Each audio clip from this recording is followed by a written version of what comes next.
ఒక్క first class match కూడా ఆడకుండానే సంచలనం సృష్టించాడు ఆ కుర్రాడు.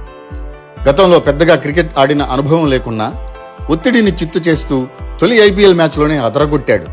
అతడే ముంబై ఇండియన్స్ యువ left arm spinner Vignesh Puthur. IPL 18వ ఎడిషన్లో చెన్నై సూపర్ కింగ్స్ పై 3 వికెట్లు పడగొట్టి ఔరా అనిపించిన విఘ్నేష్ ఇప్పుడు యువ క్రికెటర్లందరికో స్ఫూర్తి. నర్సరీ ఆఫ్ క్రికెట్ ఇండియాగా పేరుపడ్డ ముంబై ఇండియన్స్ వదిలిన ఓ సరికొత్త అస్త్రం. 24 ఏళ్ల Vignesh Mumbai Indians scouting team కంట్లో పడుకుంటే పరిస్థితి ఎలా ఉండేదో. కేరళలోని మలప్పురానికి చెందిన విఘ్నేష్ది పేద కుటుంబం. తండ్రి సునీల్ కుమార్ ఆటో డ్రైవర్. కుటుంబానికంతటికీ అదే జీవనాధారం. తల్లి ఇంటి బాధ్యతలతో తలమునకలై ఉండేది. ఈ పరిస్థితుల్లో విఘ్నేష్ క్రికెటర్గా ఎదగడానికి పడ్డ ఇబ్బందులు అన్నీ కావు. కోచింగ్ తీసుకునే ఆర్థిక స్తోమత లేదు. దీంతో అతను టెన్నిస్ బాల్స్తోనే ప్రాక్టీస్ చేసేవాడు. గల్లీల్లో ఆడుతూనే లోకల్ టోర్నమెంట్లలో గుర్తింపు తెచ్చుకున్నాడు.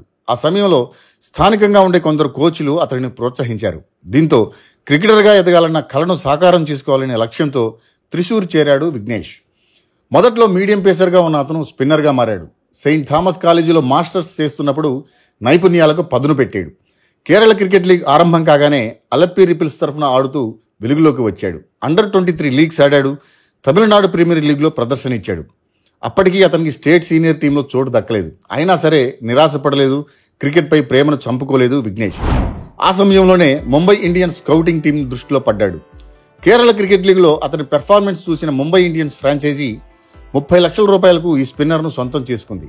గతంలో బుమ్రా, హార్దిక్, కృణాల్, తిలక్ వర్మ వంటి టాలెంటెడ్ ప్లేయర్లను వెలుగులోకి తీసుకువచ్చిన ముంబై విఘ్నేష్లో నైపుణ్యాన్ని గుర్తించి సానబెట్టింది. ఈ ఏడాది ఆరంభంలో సౌత్ ఆఫ్రికా 20 లీగ్ 3వ ఎడిషన్ సందర్భంగా ముంబై ఇండియన్స్ కేప్ టౌన్ జట్టుకు నెట్ బౌలర్గా విఘ్నేష్ను పంపింది ఫ్రాంచైజీ. అక్కడ రషీద్ ఖాన్ వంటి మేటి స్పిన్నర్తో సాహచర్యం, లసిత్ మలింగ వంటి దిగ్గజం పర్యవేక్షణ అతని నైపుణ్యాలను మరింతగా పెంచాయి.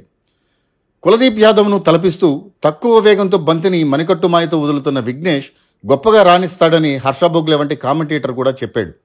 విఘ్నేష్ను నెట్స్లో ఎదుర్కొన్న రోహిత్, సూర్య, తిలక్లు కూడా ఇదే విషయాన్ని చెప్పారు. అలా ఐపీఎల్ 2025 సీజన్లో తొలి మ్యాచ్లోనే అవకాశం అందుకున్న విఘ్నేష్ సిఎస్కేపై రాణించాడు. చెన్నైతో మ్యాచ్లో రోహిత్ శర్మ స్థానంలో ఇంపాక్ట్ ప్లేయర్గా వచ్చిన విఘ్నేష్ 4 ఓవర్లలో 32 పరుగులిచ్చి రుతురాజ్ గైక్వాడ్, శివం దూబే, దీపక్ హూడా వికెట్లు పడగొట్టారు.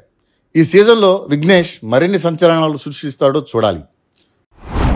ముంబై అంటేనే యువ ఆటగాళ్లను తీర్చిదిద్దే కర్మాగారం. దేశంలో ఎక్కడ ప్రతిభ ఉన్నా జల్లెడ బట్టి మరీ శిబిరాలకు పిలిపిస్తుంది. అక్కడ వారి ప్రతిభను పరిశీలించి మెరుగులు దిద్ది క్రికెట్ ప్రపంచానికి పరిచయం చేస్తుంది. ఆపై స్టార్లను చేస్తుంది. విఘ్నేష్ ఇప్పుడు ముంబై ఇండియన్స్ నయా స్టార్.